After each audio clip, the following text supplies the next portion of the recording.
Шановні, проїхали ми з кумом трошечки далі по дорозі в напрямок Кривого Рогу. І зупинилися, ось бачимо, що обочина тут підчищається. Що з одної сторони, що питаються з другої сторони. От, знаки стоять. Дерева корчуються, пиляються і потихеньку убираються. Ну, будемо надіятися, що все буде добре, як то кажуть. І бачили ми ту фрезу. Ми вибачаємось, вона стоїть неподалеку від фрезерувального участка. Стоїть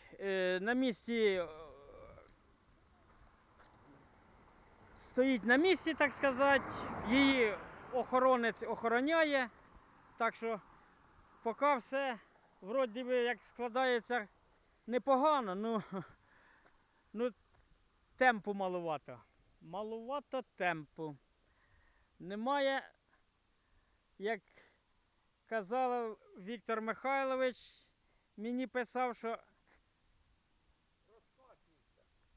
набирають темп.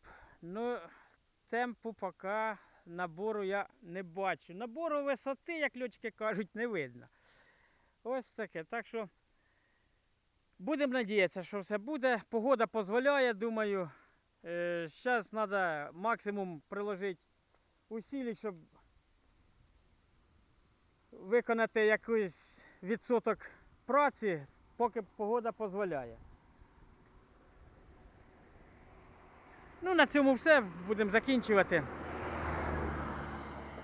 Всього доброго, до побачення.